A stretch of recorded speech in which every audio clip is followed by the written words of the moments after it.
required for our budding managers. Our next speaker for the session is Ms. Poonam Chandok. Ms. Poonam Chandok is Masters in Management Studies from Narsi Monjee Institute of Management Studies, Mumbai. She has a rich experience of working with Biostat India Limited as well. She is currently working as Head HR West Zone Larsen & Toubro Limited.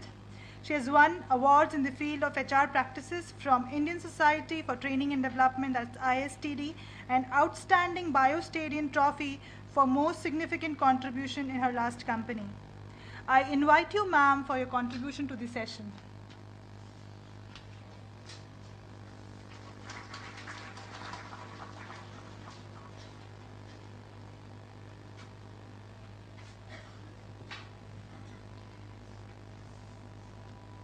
Can I have the presentation? Very good afternoon to this august audience. Very heartening to see something like this in a city of Indore. Two things which really strike out is the fact that I think almost 100 of you are industry people who are over here, wanting to understand, wanting to grow from the maybe some traditional businesses into what the world is offering, and you want to be a part of it. So, wanting to hear to some of the people who have come to speak to you. A good section is students. I'm sure between 10 years and now, if at all this forum would have been held, I wouldn't have seen so many ladies out here. So that's also extremely heartening. And excellent initiative by Acropolis to have this kind of interactive forum. It's a pleasure to be here. I represent Larsen & Toubro Limited. Would give you a brief idea about our organization. Many people think it's a multinational. It is not. It has been set up by two Danish people, two Danish engineers in fact, Mr. Henning Holf Larsen and Mr. Søren Christian Toubro. They came from Denmark in the year 1938, and they thought that there was some potential in this country and they would like to do something, and they came up, the first project that they took up was some mechanization of some dairy farm equipment, or some factory for that. And then they set up this organization as a partnership firm, then went on to become a private limited company and then a public limited company. Today, of course, we are a very large organization. We have a turnover of more than 60,000 crores in terms of turnover, the group turnover of L&T. We have 40,000 employees, and of course we are diversified across the world, but primarily still operating out of India. And we are most importantly professionally managed. Interestingly, that is one thing which is very unique about us, such a large organization, professionally managed, and I think the credit of this goes to these two gentlemen who set up the company.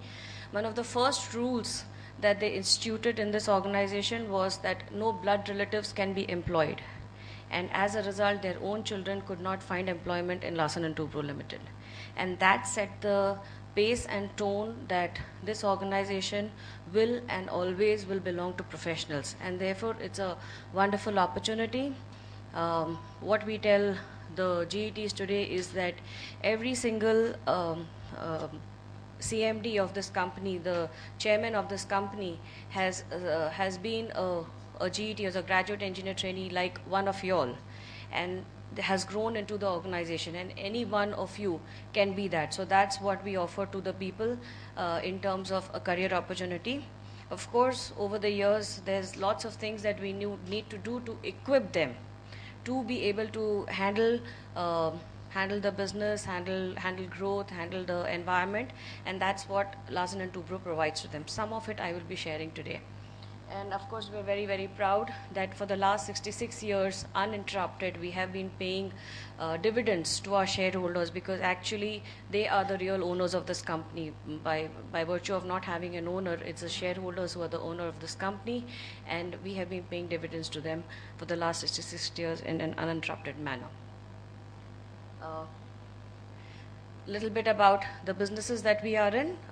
We are known as an engineering company, but we are into some products, some services like IT, like finance, and of course into engineering. Some of the projects, this is the vision of the company. And we're into construction, EPC projects, into products, and like I said, into the services. Next. And this is what we are really proud about. We consider ourselves the nation builders. Some of the pioneering projects in the world have been done by Larsen & Toubro Limited by the simple engineers that we have with us, the simple employees that we have, and really what made them do something so wonderful and contribute to this nation is what this company is all about. Next. How this company has grown is every 5 years we have a strategy document which really sets path of where we are going to see ourselves in the next 5 years. That's what the top management does. And not only do we prepare the strategy document, we also follow through it very, very rigorously. And while one part of is the regular monitoring of how your quarter has been, what is the performance, and how the financial performance is. A very, very important part of review is where we are on the strategy and where we have to go from here. And as part of strategy, obviously the people strategy is one of the most important things that we would like to focus on. Coming to what are the challenges that we face in building the GENNEXT of the organization. It's no longer only the top management needs to be brilliant and bright and rest of the organization will follow, but it needs at every level employees to feel a sense of ownership of what they are doing, a sense of belongingness to the organization, because whatever they do needs to be done from the point of view that the company should move ahead. And therefore this pipeline is really what has kept us going and what will keep us going in the future. Like I said, mega growth means decentralized decision making at every point in time. I'm part of the buildings and factories. Earlier the projects, when I joined this company in 93, the project size used to be 50 crores, 60 crores. If it was 75 or 80 crores, we used to feel very proud. Today the minimum project that we take is 300 plus crores, or going on to 1,200 crores. So and each project is like a mini company. You go there in a greenfield area, you set up a project, you build it, you deliver it to the client, and then you pack up, move out, dismantle everything and move to a new project. And obviously there can't be too much of monitoring which gets done by across the level. So each of the project managers, each of the people under those project managers have to feel a sense of ownership of what they are doing, and therefore deliver to the organization.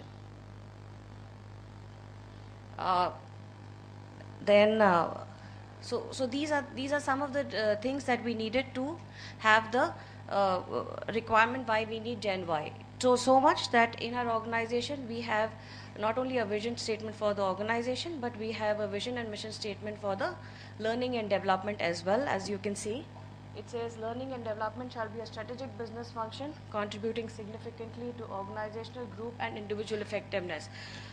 We do believe that the only way the organization can grow is by helping individuals grow. And then of course we have a plan in place, which is the rest of the slides, but I would not like to focus on that, because being a large organization, we have the advantage of partnering with the best in the industry, best across the globe. So we have Harvard working for us, we have Michigan working for us, we have IIMs working for us, all kinds of institutes that we have partnered with. But basically there are just 3 things that I would like to close my session with in terms of what does all this mean to this audience over here. L&T is large, it is humongous, it has so many resources also at its disposal to build Gen Y. But to this August audience, there are 3 things that I would like to say. One is to the industry people out here, how do you deal with your Gen Y? You basically need to spend time in educating them. It is extremely important that if you have some potential people, please expose them to education, that to send them for courses. There are very, very good courses which are available across the country today, and let them understand, because that's where the real crux, the academia has taken the trouble of collating a lot of things through case studies, through very synthesized learning. So it's important to expose them to education. That's what we do in L&T. We place great emphasis on education continuously, up to our vice president and general manager levels, people who manage even 10,000 crores of business. They are exposed to education. They are sent for programs, sometimes week-long, sometimes month-long programs, so that they keep learning. So that is extremely important if we have to deal with the new emerging world that is there. And secondly, you need to provide experience by exposure. In L&T, we allow people to make mistakes. The only thing is that we tell them, don't make the same mistake twice. That's all. So allow people to to experience, give them exposure, let them learn, because there's no other better way to learn than by going out there and learning, doing things with their own hands, making mistakes, trying to manage. I mean, I saw one small example of that in this room. When the lights went out and this young lady, her voice did not waver. Everybody went, she just continued speaking uninterrupted as if nothing had happened, raised her voice. When the mic came on, she just managed through. Now that is management. The professors trusted her that much that, if she's managing the stage, she will do the best job of it. And really she did it. So allow people to have that experience and exposure, and it always helps. To the students, guys, your learnings doesn't end here. It never ends. It is a continuous process. You have to learn from everywhere that you are, everywhere. Every experience, every day is learning for us, something new. And sometimes the job doesn't give you that opportunity. Then go out there and spend 20% of your time doing what will help you grow. So that is how you will learn, and that growth not only helps you, but it will also help the organizations that you work for. And of course, to the academia, the only submission I can make is that what we really need to make the students understand in the courses that they do, that they need to have flexibility in thought and action. There is no one solution to any problem, and they need to have that flexibility in their own thinking. And also very, very important today at college levels is for people to get exposed to and understand this globalization and localization which is happening, because I don't think in our wildest dreams when we were studying we thought that if Greece falls something will happen to our jobs. But today for you it's a reality. So that's where the academia can kind of prepare the students for this kind of reality which is there. With these few words, thank you so much.